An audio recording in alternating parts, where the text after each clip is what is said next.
And welcome to episode 4 of the M2 podcast. And I am your host, Mad Mike. At the M2 podcast, we cover esports and personalities, gaming industry, technology and innovation, and upcoming games. I'd like to go ahead and take this moment to actually thank all of you for listening. I've seen quite some growth every time I post a new episode, which means I'm bringing some form of value. And I hope we get to have you as concurrent viewers and followers and subscribers. If this is your first time listening to us, this is not the only platform that we are on. We're also on Anchor, Apple, Breaker, Castro, Google, Overcast, Pocket Cast, Radio Public, Spotify, Stitcher, and we were just recently approved for TuneIn. So welcome, and let's just go ahead and get into episode 4. Alright, over the past week, we've essentially learned that 20,000 users on COD Warzone have been banned. Luminosity has signed streamer xQc's. Sony and Microsoft don't have enough consoles for the pre-orders. CyberPunk 2077 publisher is ordering 6-day work weeks for their engineers. And Twitch finally offers a form of license-free music that streamers can use while broadcasting. Now, before we dive into that, I want to go ahead and give an update. Last episode, I spoke about how we weren't exactly sure whether or not that the Xbox Series X or Xbox Series S would allow us to have USB storage devices for games. We recently found confirmation that they will have USB 3.1 storage to store next generation games. And supposedly, it will be optimized to take full advantage of the Xbox Velocity architecture, which basically means we'll be able to have quick transfer and play on the Series X or S. Before we have a moment of rejoicing, because the actual Xbox expansion card is called to cost around $220.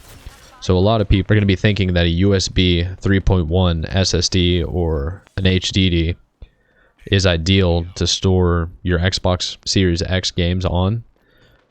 But the catch is that the games for the Xbox Series X and S will not be playable through the USB.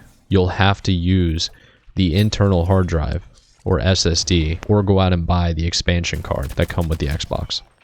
This isn't going to be the biggest hit for those of you that don't want to spend an extra $220 on an expansion card.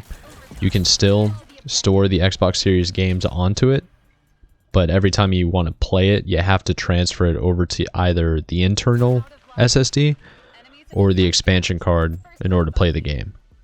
Now, I've yet to find out the exact reasoning behind this. Their general excuse is that the speed on the expansion card or the internal SSD is better equipped with the hardware of the Xbox Series X and S. So it's a little bit unfortunate, but I thought I would go ahead and give you guys an update on that. So yes, you can use the USB 3.1 third-party external hard drive. You don't have to spend $220 on their specific external hard drive or SSD, but it will be a hit to your pocket. Also this week, there was a little bit of fun that I found in this article on IGN.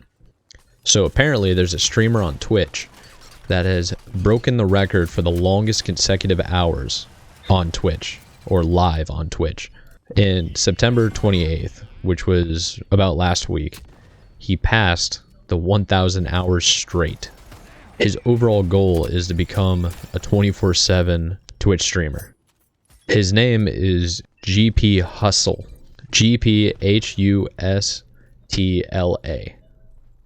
He's still live on Twitch right now and has about 1,200 hours playing. He originally started the stream doing a simple 24-hour marathon, which eventually went to 30 hours, and then he just kept streaming. And it's gotten to the point where he streams while he sleeps, when he's running errands, like when he goes to the grocery store or he picks up essentials, and he just keeps the camera rolling the entire time. And his ultimate goal, he said, was to be Twitch's first 24/7 streamer. In a quote that he has in this IGN article, it says, "I'm so excited every day. I kind of don't want to stop. I want to live on Twitch now and be the streamer that's live on Twitch. You can, any time of the day, stop by GPHustla's channel and he will be live. Now, right now, he's streaming Rocket League. So if you're into that, try to check him out. He might be live. Or, apparently his other favorite games are Fall Guys and Madden NFL 21. But I kind of hope he can actually become a 24/7 streamer. And I really, really hope the world doesn't get to him and he doesn't get consumed by lack of privacy. Let us get into some other news. Apparently the unthinkable happened with Activision in COD Warzone. They actually banned people for cheating. If you're listening to this podcast and you played COD Warzone before, you understand how common and how rampant cheating is on this game. It seems as though Activision Blizzard have no idea how to catch people, like aim bots, wall hacks. It was getting out of control for a while, but they're laying down the ban hammer now. They've banned 20,000 users in Warzone. The breaking news is that a popular Call of Duty Warzone cheat site, Engine Owning, was being detected by Activision and Infinity Ward. The site updated their status page earlier this week to state that the Modern Warfare and Warzone are no longer safe to use for their cheats, as their cheats are now detectable. With this being a change, Infinity Ward appears to have sent out a ban wave over the weekend for all those using this cheats site's software. Users on the forum have said that they want a refund for false advertising. One of the users who is part of this ban wave is an upcoming streamer known as Magnificent. He posted on socials that his account was permanently banned from accessing Warzone on September 28th. He claims in a tweet that he was falsely banned and deeply confused about his ban. This tweet was met with many of his fans responding, asking Activision to free his account. However, reports state that Magnificent's ban was part of the ban wave that was issued from the studio started detecting Engine Owning's cheats in Call of Duty Warzone. A feature on Engine Owning that has been called out is the site cannot be detected on streams. This meant followers who were watching streamers could not identify cheats themselves while viewing. So essentially you have here 20,000 people using Engine Owning's cheats and getting banned in one swift motion, and you have an up-and-coming streamer on Twitch, and I'm sure there might be more that were streaming, but whether or not they were actually gaining traction of viewership, they're outraged and they're shocked. He still claims his innocence as of a couple of days ago, and he states that some people have put serious cash in or time into the game and others have reputations at stake. It needs to be addressed. He essentially is demanding why he's been banned, but it seems pretty obvious, doesn't it? You have Activision Blizzard basically coming out and saying, okay, all these guys are cheating. They're using Engine Owning site and their webs and all these other codes and stuff. They're like, yeah, we detected them on our servers. Let's just ban everybody that has it on their computer, right? Why is this a big thing? Now, I don't want to make accusations that he's not cheating or that he is cheating. I don't exactly know. What I do know is that he's been banned along with 19,999 other players, and the main reason why they were banned is because Blizzard came in and banned everybody that had Engine Owning downloaded onto their computer and within their Call of Duty Warzone. So, by far the most ridiculous part of this story is the fact that some of these people who admittedly use the cheats on this website are going to the forums and screaming that they want a refund for false advertising. Was it not obvious you took a risk when you decided to cheat? Like you're going to sacrifice your ethics and morals, and yet you're going to be more upset about losing a buck or two? Like, how much were the cheats? If you're out here spending $5 for cheats, I assume you're not spending more than that. I already looked down on you a little bit if you're out here cheating in a game that's not even a competition. Unless you are going to competitions, then that's a whole nother issue that we can get into later. Now, there's some more information about this. Engine Owning has updated their website to state the Warzone cheats are now been detected, okay? They've also reached out to many reporters and asked them to clarify that they do not advertise their cheats as undetectable, in quotes, undetectable, but rather they advertise their software as merely undetectable. Holy crap. Are they trying to say that the people screaming for a refund might have some ground? Or that merely undetectable was actually in the contract or the warnings when they were downloading the program? For the people here that don't use cheats and you're new to this, I'm gonna read this comment on their forum from a user, from a customer, devdev84. They say, so why claim it as undetectable? Literally just check the status on the page before using the loader and says undetected. There was no patch update on my end, just the normal load up and a message saying this account is permanently banned. Obviously there's an issue here on this provider's end, as I know others using different sites as we speak. What? Bro, you're cheating in a game that's free to play. For what? For the clout? You trying to look nice, dude? What happens is, I assume these are young people, okay? No offense, obviously. Just the thing is, if you cheat and you get caught, you sacrifice everything. You can never use your name again. At least in gaming. Like, you're spat on. If you use aim hacks, you're spat on. Like, you gotta understand this. If you're a regular streamer and you go to competitions, or if you're a tournament guy, right, and you get caught cheating, you're blackballed from the community. And like, sometimes people who are associated with you will be blackballed by association. It's not worth the risk. Dude, if you're trying to go for the clout, you can get the clout even if you're not good at the game. You know what I mean? Like, you can play COD, Warzone, and be absolute garbage. And just try to entertain as many people as you possibly can. Crack jokes, do stupid things, come up with like random tasks. They're not going for the win. You're going for entertainment, man. So like, why are you cheating? Or unless you're cheating and people think that's entertainment, I guess.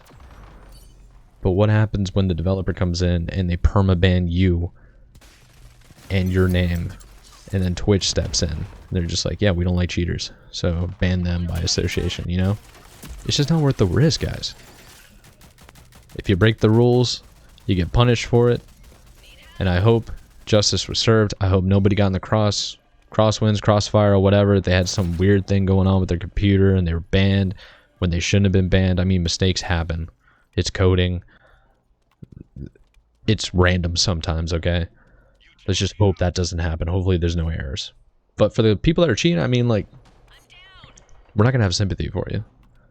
And the way I see it, 20,000 users that are cheating on Warzone, it makes me want to go download another 60 gigabyte update, wait 30 minutes, and then go sit in Warzone with my friends and have a good time without having to worry about somebody sniping me cross map with like a Car 98 two-shot without being able to see me. The next bit of news is Luminosity Gaming signing xQc to a contract and landing a sponsor for a reality show on Twitch. Now this is big news, because you're having a competitive esports team come in and say like, you know what, let's go hardcore on the content creator side, because XQC right now is basically, I mean, he's basically the king of Twitch right now. Sure, the crown switches from person to person, but ultimately right now XQC has taken the spot, and we're going to explain why. But before, this reality show will feature 40 minor streamers of the Twitch platform, respecting a maximum limit of 20,000 subscribers per applicant. The participants will face gaming challenges through 6 weeks, being evaluated by a panel of celebrity judges formed by Luminosity influencers, content creators, including XQC. And the winner will get $100,000 USD sponsorship with Luminosity Gaming, and will also be added to their roster.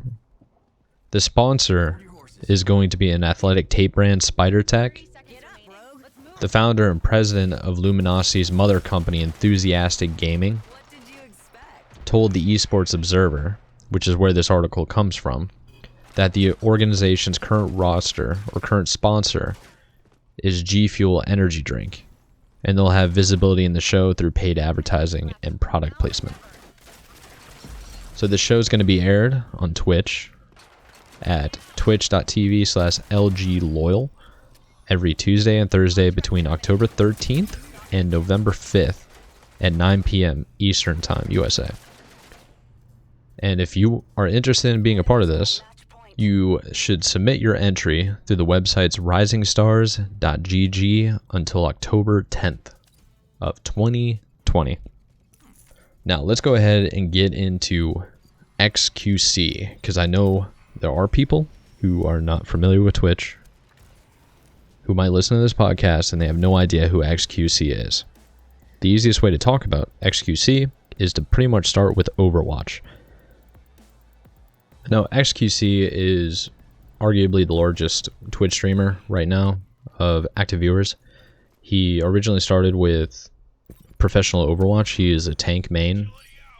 He also played for the professional team Dallas Fuel in the inaugural season of the Overwatch League. And he also played in the World Cup of Overwatch for Team Canada for 2017, 2018, and 2019. He is 100% full-time streamer on Twitch, and that is why he's originally so popular. He's also pretty popular because of some controversies where he was suspended a couple of times from just generic Twitch bans, Overwatch League bans, and player account bans. I'm not going to go into those details. If you really want to go into the story of XQC and how he became who he is now, I highly, highly, highly, highly suggest you go ahead and go to YouTube, if you aren't already on there, and you take a look at The Score Esports. It's the name of the channel. And you type in the story of XQC. They do a really good job of where XQC comes from, who he is, and all the controversies, and how he got to where he is now. Definitely recommend that. But now that we gave you a quick little recap of who he is, XQC has been one of the biggest streamers on Twitch for quite a while now. He has 3.6 million followers on his channel. But now he's not just one of the biggest, he is technically the biggest streamer on Twitch. And I'm sure what you're thinking is, no, that's Ninja or Shroud. They have way more followers on channels, their respective channels. But in terms of who actually watches them the most, no one, absolutely no one comes as close to XQC. Now, the former Overwatch Pro has seen a massive surge in viewership since he started playing Among Us. Among Us is a cooperative game that has exploded in popularity on Twitch, and has basically made him by far the most watched streamer. This also coincides with essentially the rise of Tim the Tatman playing Fall Guys, and XQC, an absolute grinder who will do 16-hour days live streaming.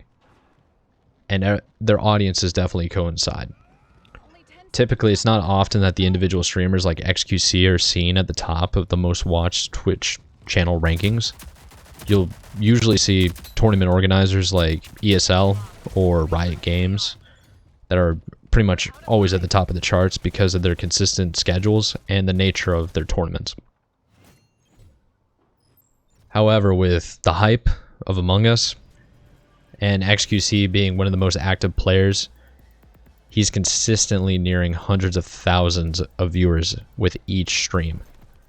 And that's essentially catapulted him into the lead. And I'm sure you're wondering how far. So according to data from Twitch metrics, xQc racks up a mind-blowing 16.9 million hours watched on Twitch in the last 30 days to October 4th. In this period, he streamed just over 300 hours, considerably less than ESL CSGO, the second most watched channel. And if you're curious how many hours watched ESL CSGO has, 6 million viewer hours less. This guy is beyond everyone. There's an even larger gap between him and other channels on the platform, not just these tournament organizers. The next biggest individual streamer behind him was a Brazilian CSGO streamer named Goales. I really hope I didn't pronounce his name wrong. At around 10 million hours watched, which is pretty similar to the ESL CSGO. Goales is officially Portuguese speaking partner of numerous CSGO events, so his viewership is bolstered by this. And I'm sure you're wondering, how is Among Us and QC booming? Well, Among Us has 10-player lobbies, and it made it basically perfect for streamers, allowing plenty of unique viewers to tune in to different perspectives of the same match. Now, xQc in particular has been collaborating with some of the biggest stars in gaming such as PewDiePie, Summit1G, Valkyrae, and more. So this has pretty much led a group effort to insane watch hours for him. Now, this is by no means going to be a permanent ranking, but it's fairly amazing that he is recently signed to Luminosity Gaming on a contract. Keep in mind, less than a month ago, he left Sentinels, which is his last organization, and he is now #1 most viewed on Twitch, basically giving him a temporary crown to say, yes, I am now the king of Twitch, which is quite a shocking turn of events, if I gotta say so. I did not expect that as somebody that's been following his career over the last couple of years. With us already talking about Twitch, I'd like to go ahead and get into the topic of rights-cleared music for all Twitch creators. It was recently announced in a Twitch blog post that they're going to be releasing something called Soundtrack by Twitch. The soundtrack gives you a curated collection of rights-cleared music and integrates with your streaming software to separate your audio sources, allowing you to keep your channel safe while you create compelling content and grow as a creator. So this is essentially a beta right now that's supposed to help out broadcasters stream rights-free music so that they don't get copyrighted. Now, if you are unaware of the rulings of copyright music on the internet, a general rule of thumb to know is that if you play anything by any top 250 whatever, the biggest broadcasting platforms, the biggest labels, it's going to be copyrighted and subject to be removed. You will get strikes, you will be taken down, and you could possibly get permanently banned on whatever platform you're on. This is a pretty big problem for Twitch streamers who consistently broadcast major artists and music from labels. So a good example of this is if you go and you watch a couple of big streamers that are playing, geez, I don't know, the Beatles would be one. The Post Malone, another one. Young, old, it does not matter. If they're huge and they're signed to a label, it's going to be copyrighted.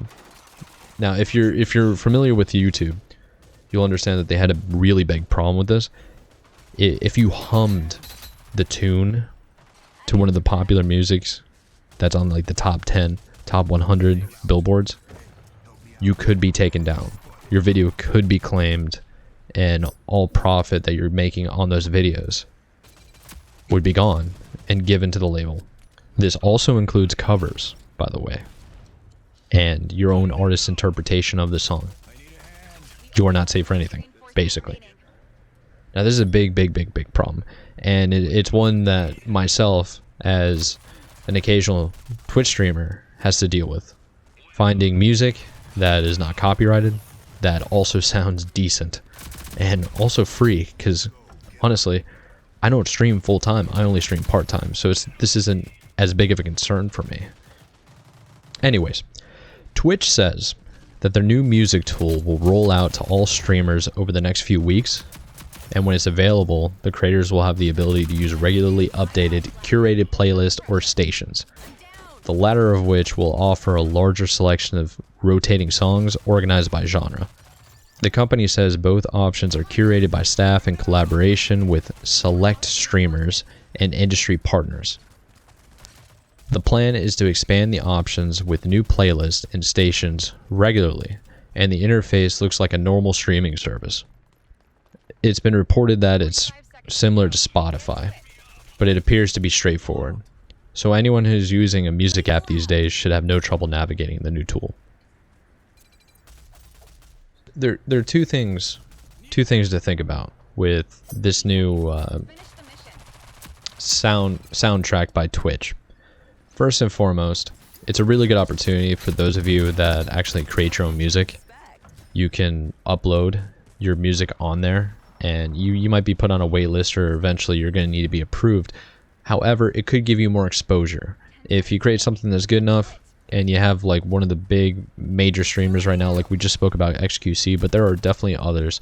If they like your music, they broadcast it on their stream, it will give you more notice, and you could get way more exposure and explode. Who knows? The other thing is, the songs that they put on there are not guaranteed to always be copyright free. Now, if they make deals with, let's say, Sony, and you're playing a massive hit, and you have the right to broadcast it on Twitch, that does not give you the right to use your VOD from Twitch and put it to something like YouTube, Instagram, Twitter, Daily Motion, whatever.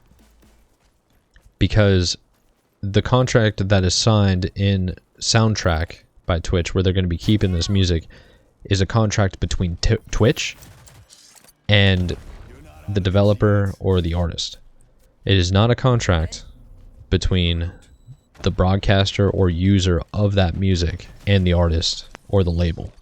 And not only that, but there's no guarantee that this music is going to be something that you would want or like. And I have personally not used it yet since it's so new, but I will sit down, take a look at it, and decide for myself whether or not it's something that I would be willing to use.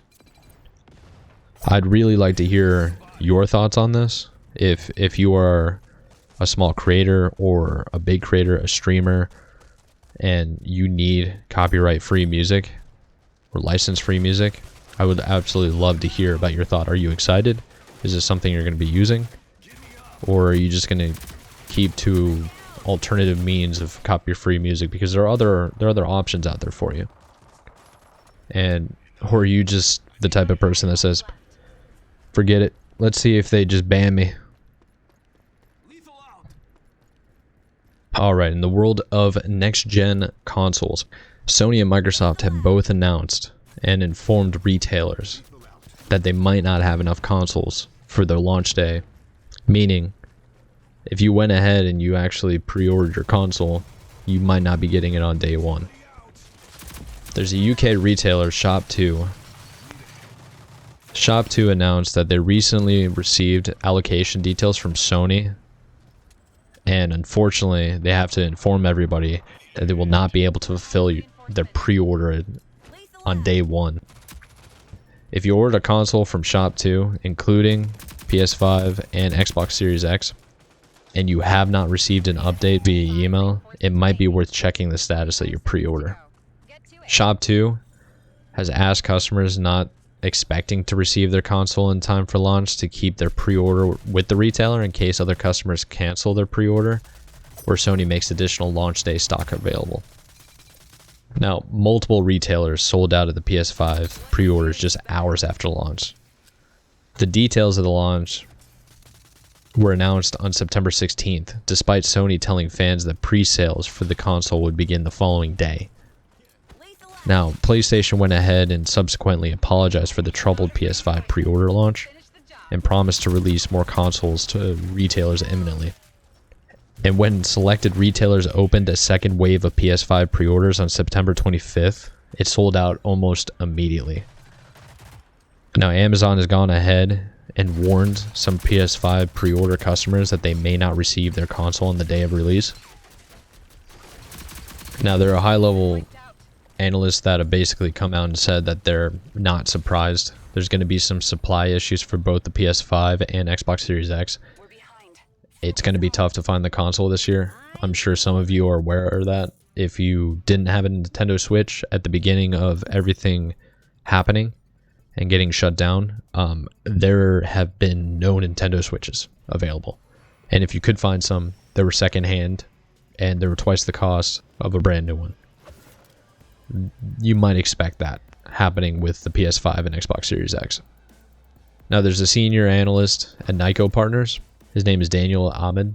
He says, while production is ramping up and component scarcity is less of an issue than before, we believe that logistics issues will be a barrier for both platform holders to overcome this holiday, with the impact from COVID-19 leading to long shipping times and shortages on store shelves during the launch period. They expect Sony and Microsoft to utilize air shipments, which will cost more, but they will meet the need this year.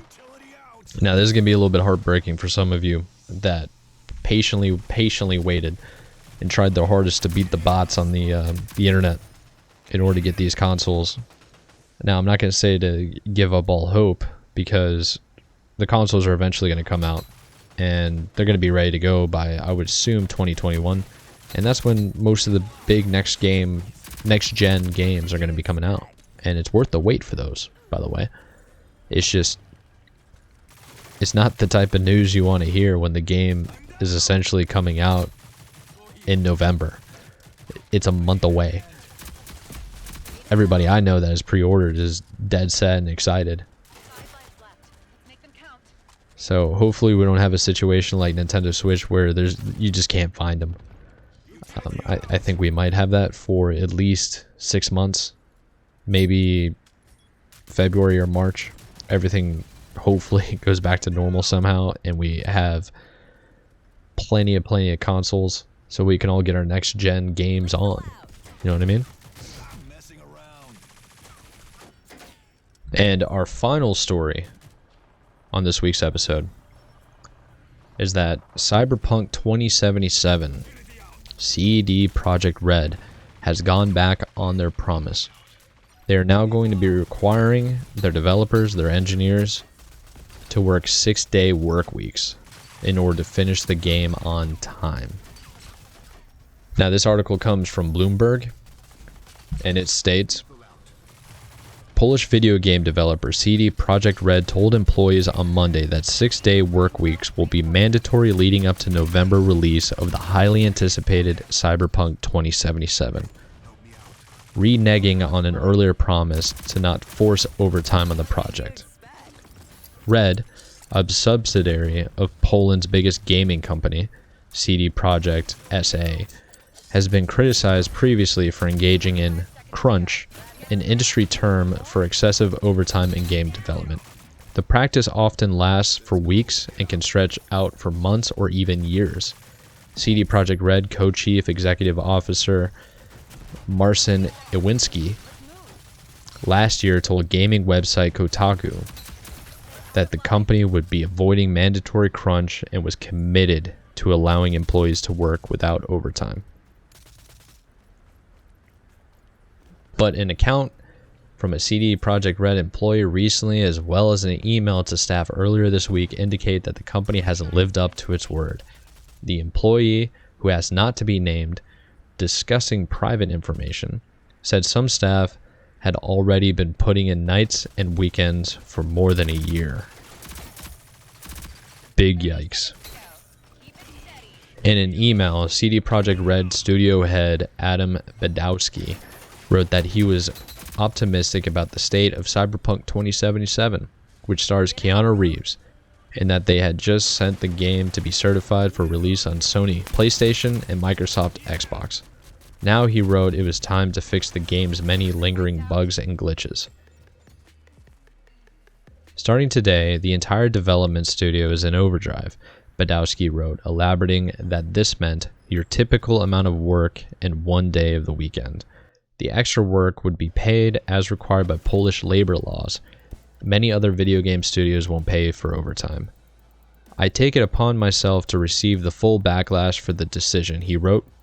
I know this is in direct opposition to what we've said about crunch. It's also in direct opposition to what I personally grew to believe a while back, that crunch should never be the answer, but we've extended all other possible means of navigating the situation. Now, I have some thoughts on this. For those of you that are not aware, I am a mechanical engineer. This is a part-time thing for me. I do this podcast once a week. I am more than familiar with crunching.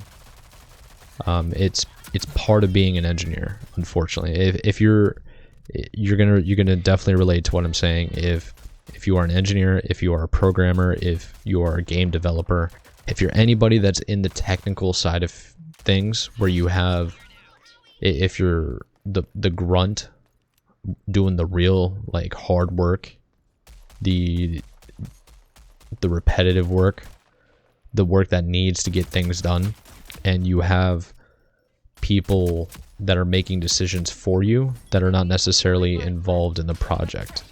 Now, crunching usually stems from my experience in previous jobs I've worked in, is that it usually stems from a lack of communication between a designer, an engineer, a programmer, and upper management.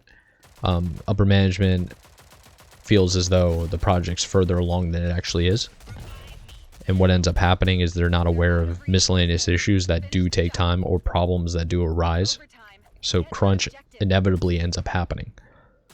It's really unfortunate, but it's something that if you're looking to be in the sci-tech field and you're studying right now, for example, this is a very, very, very real thing that happens a lot. I speak from personal experience. I've definitely had 60-hour work weeks. Monday through Friday, 60-hour work weeks. It was rough. But sometimes you got to fulfill the needs of the client. And CD Projekt Red is under a lot of pressure right now. I think they're under more pressure.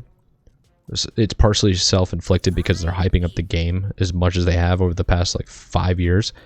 But it's even more compounded now that you have a developer like 343 Industries, Halo Infinite, a legendary title, a legendary brand, essentially saying, hey, we can't meet the deadline.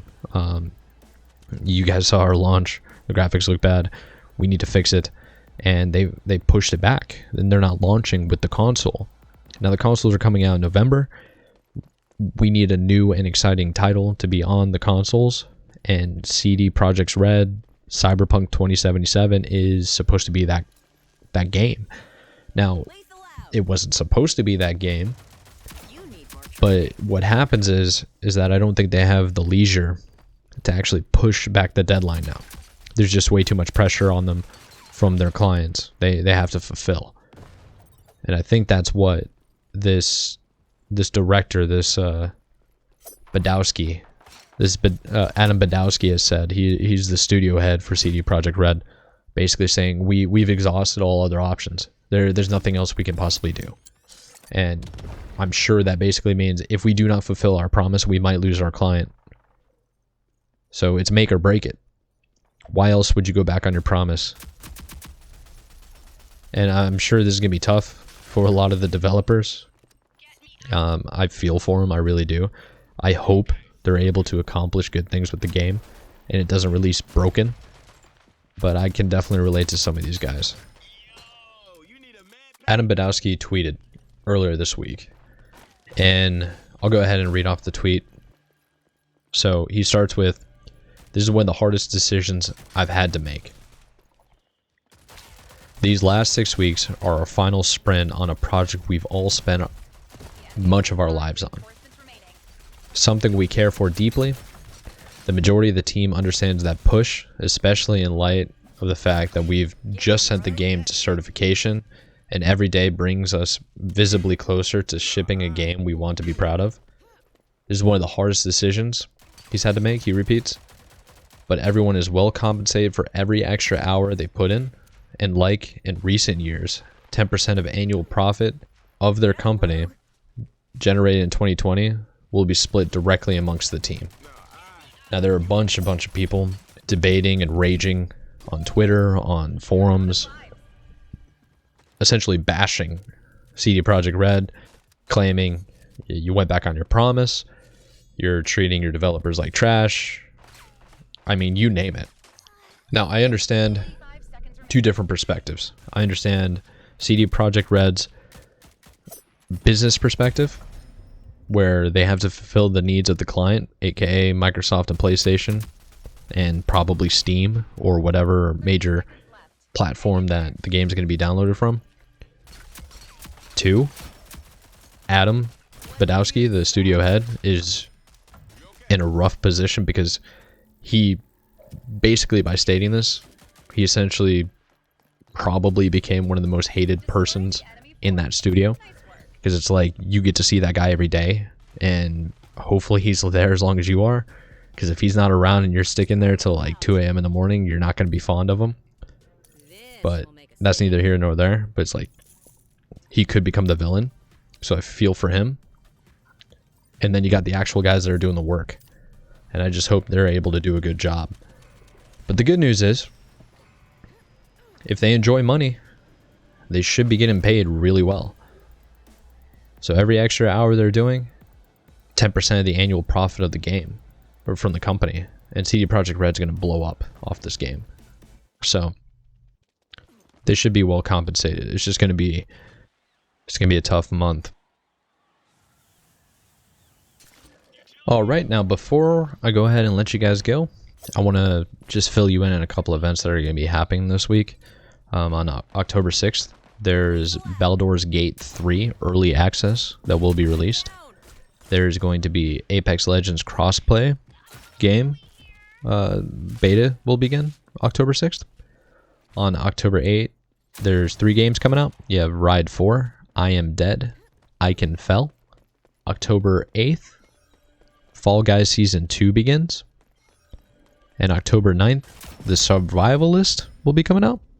And FIFA 21 is coming out. Now, if you like this episode, I hope you get to join the conversation. We have a Discord where we post regular news of all topics just like this. We try to stay up to date on betas and patch notes, all this other stuff coming out. If you'd like to join the discussion, I do have social media. I'm on Facebook, Instagram, TikTok, and Twitter. My handle is at Mad Mike Will Eat You. The U is the letter U. Everything else is one word. That is Mad Mike Will Eat You. We also have YouTube, and we do this podcast every Tuesday. So feel free to subscribe, like, follow, what have you. All right, I believe you've been filled in. This is episode 4 of the M2 podcast. Thank you for listening, and hope to hear from you again. See ya.